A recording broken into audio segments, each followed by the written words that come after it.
So there's a constant perception that men are better off alone and stay away from the married life. Look, we're going to dive into a couple viral clips that's going to get you guys asking questions and needing answers. Don't forget to like, comment, and subscribe so you can tune in to us each and every Friday and be the first ones to see what's going on our drops.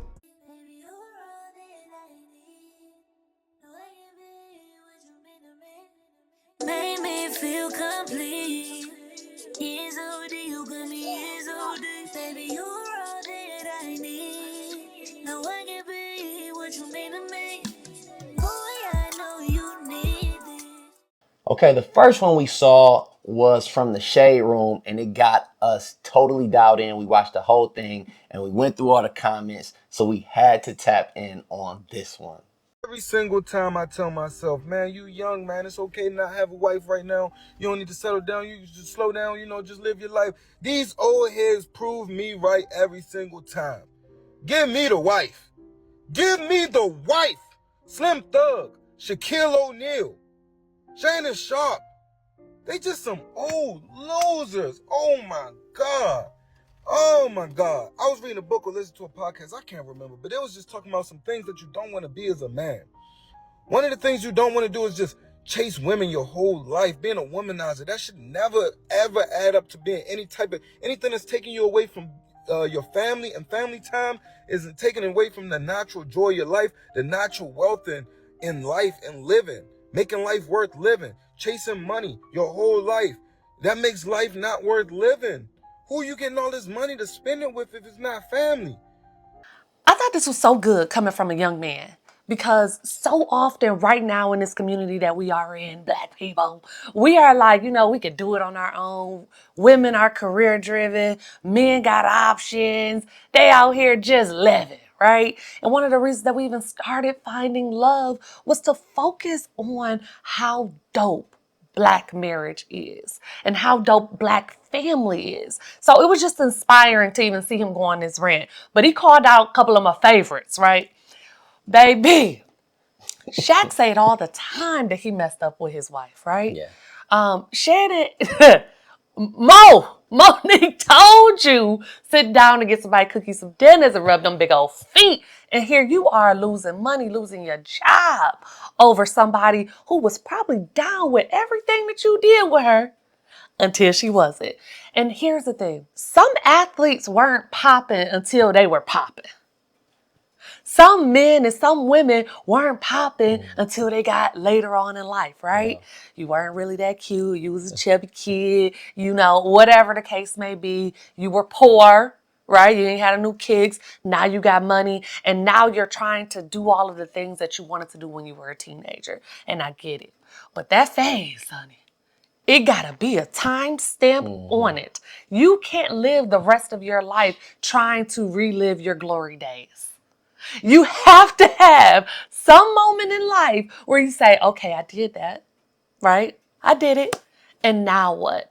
And my thing I always go back to is when I think about positions of power and I think about leadership, I think about a president, not the president. And I think about pastors and all of the leaders of the world, right? If they're not married, what are we talking about? Because you can't commit to one person and have one person that's your ride or die. How I'm gonna be a constituent? How I'm gonna be the one holding you down and listening to your every word and trusting that you're gonna do what's right for this country or for this community or this church, right? And so this guy, I think he was so on the money and just thinking about what it means to really be wealthy. And statistically, pull it up, run the stats, look at Forbes. The people who are wealthy are partnered up. Black marriage, your first marriage, those things matter to the amount of money that you're going to make in life. All of that is 100% spot on. And I love this perspective coming from a married woman, and we have married friends. But sometimes I got to take a step back because there was a time where I wasn't married. And because of that, if you don't know, you don't know. And so I gotta offer some perspective. But you got a few different scenarios here when you look at a Slim Thug. a Slim Thug was saying that only old and broke men are lonely, right? Yeah. And so from that perspective, I got to give a little bit of grace, but I don't agree with that sentiment. I don't agree with it because, yeah, you can pay for convenience and a little bit of comfort, but you can't pay for loyalty. And you for sure cannot pay for covenant. All right. And so when I listen to somebody like that, that just hasn't experienced marriage or hasn't found somebody that was worth it to them to even walk down that path, I guess I can understand the sentiments because of what the community is putting out there. Yeah. Everybody around you is dotting and bopping and paying for all of these things. Yeah. And so when you living in the club and you're around other guys that are having the same experiences, I think it's easy for you to give up on the long road or the high road to there's something beautiful over here. It's easier to just say, nah, man, only brokies and old men, those are the only ones that experience loneliness. But when I look at somebody like a Shaq, it's a little bit different. I've historically been a fan of Shaq, just like everybody else that has a fan of the NBA. But with somebody of his stature, somebody of his influence, I can appreciate that he took it on the chin and he blamed himself for the marriage. But that also shows how much men have their responsibilities in marriage and that they have the power to have that relationship thrive or die. And although I appreciate that he says that, the sentiment that he kind of says that he'll be alone, I believe that he's shining a light on just kind of being alone and single versus how beautiful and how fulfilling it can be to be married. And the last one is Shannon Sharpe. You know, big fan of Club Shay Shay, and watching him just take media by storm is just like inspirational as a black man. Yeah. But one thing that you have to understand, and one thing that you have to believe, is that you have to work twice as hard to get half as much. And you got to be twice as clean to even operate in this pool because they always trying to come and get you. And so I understand that he was moving so fast and success is coming, but with success, you have those sharks. Yep. And you have to be able to create a community around you of trustworthy individuals. And you have to also understand that as a black man out here in society, especially a successful black man, that it doesn't matter what you did. Sometimes it only matters what they said. So it's not about if we believe something happened. Right. It's about the lessons that we have to learn from each other. Okay. And guess what doesn't happen when you're in a committed marriage? Those type of stories, Right. those type of headlines, they can't attach to you because you're so focused on the motivation of moving your marriage forward and the motivation of moving your legacy forward and really leaning into your success that those distractions never happen. So I guess I'm wondering too, because dating someone and potentially getting to the point where you think you can marry that person, it takes cultivation and it takes energy, it takes time, it takes asking the right questions, it takes all of these things, right? And I know it's probably easier to just dip in and out with some girls here and there, right? Right. But when you made the decision to say like, okay, yeah, I'm ready for marriage, was that with me or was that already a process that you were beginning in your head? Because I'm just wondering from a man's perspective, have they not entered that process and that's what's stopping them? Or do they have to find the one before they start to get into that process? I think that's a great question. And I think there's kind of maybe two lanes, right? You have a man that is in the word. He understands that he is meant to and built to be a husband. And so he is searching for a wife. I think that those are not the majority of men. Okay. And then you could put me into a separate lane of I always wanted to be a husband. I didn't really know how to pursue being a husband. But when the right woman came in front of me, I was not blind to the fact that this is something different and this is worth more than what I've ever dealt with in the past. it's challenging, and sometimes it's hard to decipher with all the noise. And that is what so many men experience. We experience so much noise. We experience friends that aren't playing the dating games. So it's difficult to be able to move through all of that noise, through all of those friendships, through all of your close confidants over the years, and say, I'm not going to do this anymore. And one of the things for me, I was in a place where I wanted something more than I had been doing previously. I wanted more meaning in my life.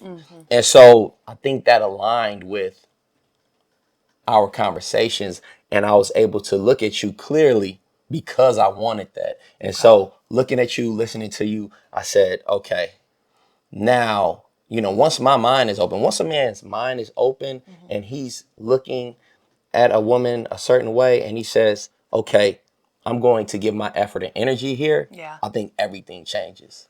See, and that's, you brought up two things that are very key distinctions between men and women. I think that more women know that they want to be a wife from birth. Okay, I told you I was playing house, and I was like, but we didn't get married, with mud pies. So it's not even that deep. I just know we gonna be husband and wife before you become our kid. Whereas it's a transitional thing for you guys. Another thing is men. A lot of times playing comes around for your surroundings. It comes, it's easier. But for women, I think that now we are getting to a space where we have such dope female relationships and friendships Yeah. that we can't even understand why allowing you to come and play in my face is even an option. Yeah. Your friends, they check on you.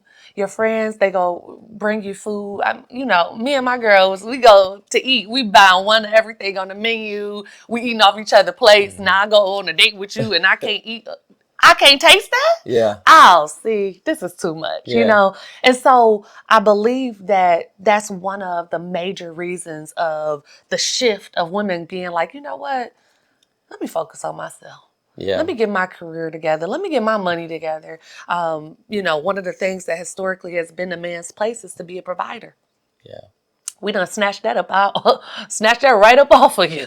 So now that we're making our own money and we have such deep, meaningful relationships with our girls, it is getting harder to break into that space with women, and then men, you guys are getting, so comfortable. It's not until a man stuff not working. Yeah. You broke down. You need somebody to take care of you. Your money is not coming in the way that it was anymore. You don't have the same earnings. You living off of dividends, and now you want to come find a wife. Yeah. Yeah. Bring that good woman, that good stuff, and that good money. What is happening to this world? But what happens so much for men is that we step into relationships with women and we expect them to give absolutely everything that they have to offer. But the reality is we're not offering the same. And how can that be an equal distribution of somebody's time, energy, and good deeds? And so what happens after that? What happens after that is a woman picks up on his lack of energy, his lack of commitment, his lack of making even a little bit of an effort. And guess who holds her accountable to that? The wrong man holds her accountable to that. So even though he didn't come with his best foot forward, he's looking at her to give her absolute best effort. And then now we have a whole narrative created around women. They not stepping to me correctly. They not trying. They not giving absolutely everything they need to give. But the right man knows that you're only going to get out of a woman what you put into her. Facts. And that's so good because I've heard men say, with a first date, I'm gonna do it at a coffee shop. Okay. Just know, my girl just took me to a steakhouse the other day for me getting a promotion. Yeah. You know what I'm saying? I'm being celebrated. Yeah. So if you want to start there, we can start there, right? You're going to get coffee shop me. Yeah. Yeah. And coffee shop me is nice and pleasant and I'm kind. But that's it, okay? Or it be the brokest people I know. Talking about she want my money. Nobody wants your $147. I'm telling you that right now. Okay? A good woman is not thinking of taking. She already knows she's an asset and she's thinking about what she's going to provide to this relationship. Now, the takers want all of that $147. And guess what y'all gonna do? Give it to her.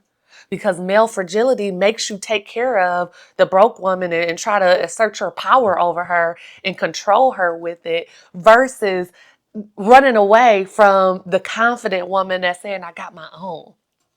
Women, we're attracted to your confidence. We're attracted to you knowing that you are who you say you are. We're attracted to you being a big boss at your job or in your career, right? We're attracted to all of your male friends deferring to you. We love it. But for some reason, a confident woman, she too arrogant, she too independent, she too this, she too that.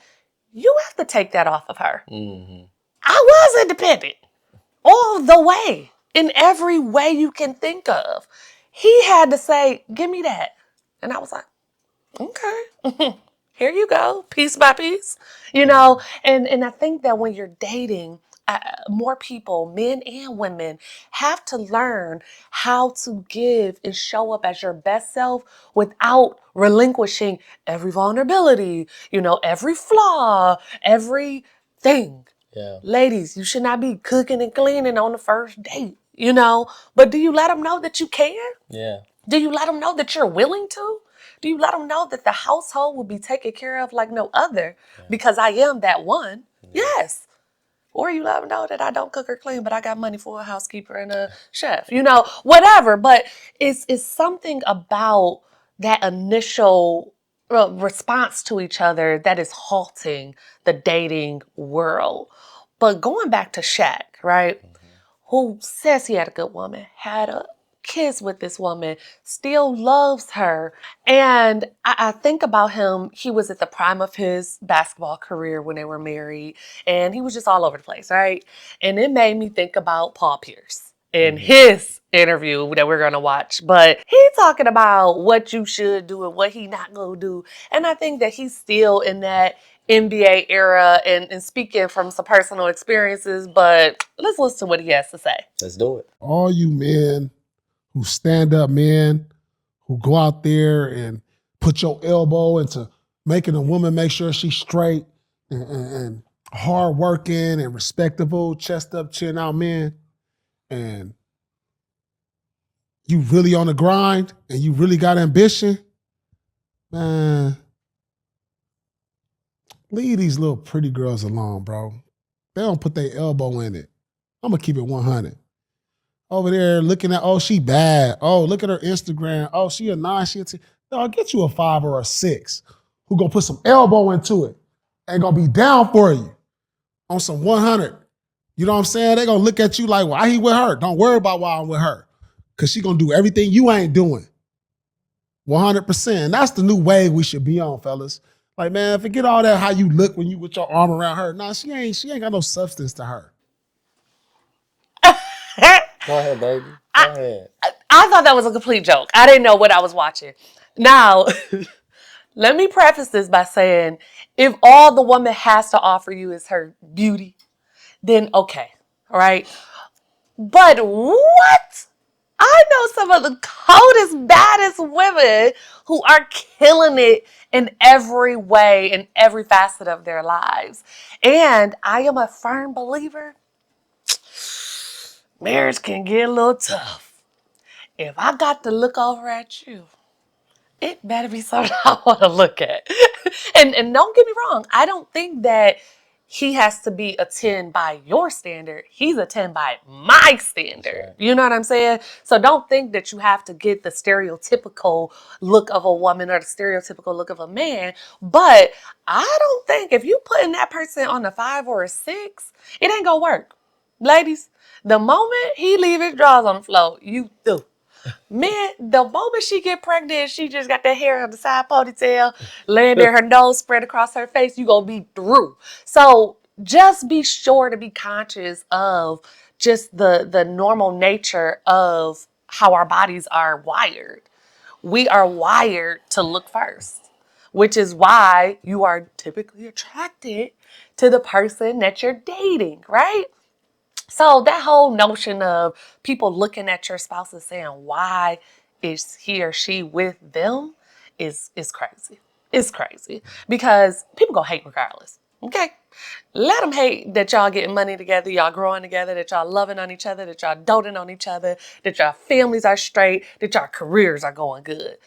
Don't care about whether this is a 10 to somebody else, but I do believe to be in a marriage, you gotta date somebody that look good. I'm sorry. And I'm not going to reduce women to 5 or 6s. But what he's saying is, do not go after somebody that everyone desires. He's saying go after somebody that has limited options and seems like a safer option for you. That's And what he to said. me, that's speaking to an insecurity loud and clear. And if you watch the interview, even that snapshot, that viral reel, it's almost as if he's speaking to somebody. It's also as if he's speaking to past experience.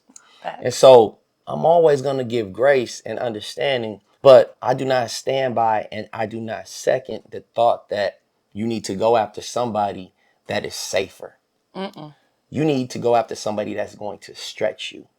And every healthy marriage that I know, they have found a woman that is absolutely beautiful that they love to brag on. Because I tell you right now, every man that brags on his woman about everything that she's about, that's a man that has seen true value. And if you're going to even say that you're going to get a 5 or a 6, how can a woman even be valuable or worthy enough to you? It sounds like you're finding somebody with insecurities as well. And so, do you remind her that she's a 5 or a 6? Do you remind her that she's a 7 because she's with you? Look, man, to me, a real man is somebody that pours into a woman. A real man is somebody that allows her beauty to not be an insecurity of his own, but to be a security of his own, to say, that's mine. And wear that dress. No, wear the shorter one. Show him that. Show him that that's mine. Because you're beautiful inside and out. So I don't want you to just show me the beauty on the inside. I want the outside to appreciate that you belong to me and I belong to you. But I also have to say that this is what people are hearing. Yeah. You have fandom of NBA players are saying, see, I told you. See, these bad chicks ain't worth it. Yeah. All right. And I'm never, ever going to isolate one type of woman on IG. Some people might say, well, don't talk to IG models. I'm not going to say that either. I'm talking to the man that is trying to stretch himself, grow in family, grow in finances, grow in friendship. I'm speaking to that man. And if you're going to be walking around, try to settle for a 5 and a 6 on a woman, but you want a 10 life, you can't have both. But I'll tell you this, the 10 that you get, that's a wife, she can elevate your life. Yeah. She can stretch you. You guys can spiritually bond and grow together, and you'll be surprised how your character elevates. You'll be surprised how your pockets fatten. And you'll be surprised at how you carved out a life that you never ever saw, but you wouldn't want it any other way. So a confident man who's secure in himself and who knows that he wants to build family, right? He wants to build longevity with someone. He wants to build wealth with someone is not going to be looking to keep you anywhere underneath him. Because he knows that as you elevate, he will rise, right? And then it made me think about you ain't ugly, you just broke. Because guess what? He gonna get that 5 or 6 and he gonna think that, giving her a couple dollars to keep a thumb on her neck. And so she listening to him and it's gonna be a scissor moment. I don't know if y'all see some of the viral pictures of how baby was looking. But she bad now. Glow up. So you think about if you look at one characteristic of a woman or a man and you think that you have to keep it within some pocket so that you can still have control or elevation over it, and it can still come back to bite you. So I'm telling you that when you're dating, look for what you want. Yeah. Look, have your non-negotiables. You know what I'm saying? Like, he's so worried about her looking good that he ain't thinking about all of the other things that come around. Hey, you gonna be around NBA players with me. You gotta have a certain type of woman that you are secure with that can be left in the room with your buddies who are still in their prime, who still getting more money than you. You on podcasts looking real saucy. You know what I'm saying? So you got to think about other things when it comes to dating. And I think that if it is a woman who is only using her beauty, right? And you know, we all know that one woman who just fine. She just fine for no reason. Like Forbes talking about she has the most symmetrical face. You know, that woman, if that's all that she has, yes, no, that's not the one, right? But is that an IG model? I don't know. Is that someone with a whole bunch of followers? Maybe. It doesn't matter. You have to know. You have to date. You have to seek it out. But the first things first is date what you're attracted to. Date what you know you want. And if you are a confident man, you brag different. And a lot of the representation of who you are and how successful you are is how your wife shows up. So come around with that 5 or 6 if you want to, and everybody gonna be like, whoa, pockets hurting, huh? You know, like automatically you gonna go try to close a deal and they gonna say, man, you know, we saw your wife with the baby version of the Glamaholic bag at the 5-star restaurant. I don't know. I don't know if you're doing too well, sir. So it's like, just keep in mind that who you choose is going to represent you in all rooms. They're going to represent you in rooms that you're not even in. They are going to show people who you are and what you choose to be associated with. So if that's a 506, let it be a 506. But make sure she's doing her thing. And so many men lack confidence in the most important decision of their life. And that's the woman who they choose to be with and who they want to make their wife. And it's so often that their boys talk them out of that relationship. Other outside influences have dictatorship over what they do with that relationship.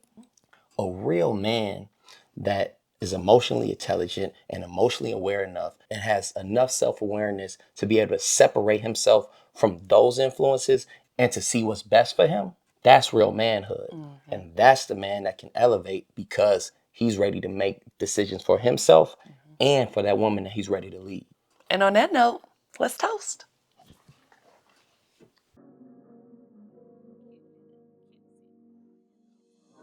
I want to toast to allowing social media to be an asset, learning from the things that people say, getting perspective from what they say, but taking them with a grain of salt. You need to make sure that you are dating with intentionality, that you are being open and honest and showing up as your best self on the date, and you need to get what you want out of dating. So don't listen to any one person and don't let anyone steer you away from the joy and the elevation financially, spiritually, physically that comes with being married. Cheers. Cheers. We are finally here at season 2, and we could not have done it without any of you. We're talking all stages of relationships, from dating to courting to marriage to reaching that forever status. We are bringing all the true stories to the forefront. And guess what? This year, we're coming back bigger, better, and stronger. And it's all because of all of you. So stay tuned for what we're going to do next. We are on all platforms at I Am Finding Love. And be sure to subscribe to our website at iamfindinglove.com. And do not forget, tune in each and every Friday as you keep asking us questions and we keep delivering the answers. Baby, you're all that I need. No, I can be what you mean to me. Make me feel complete.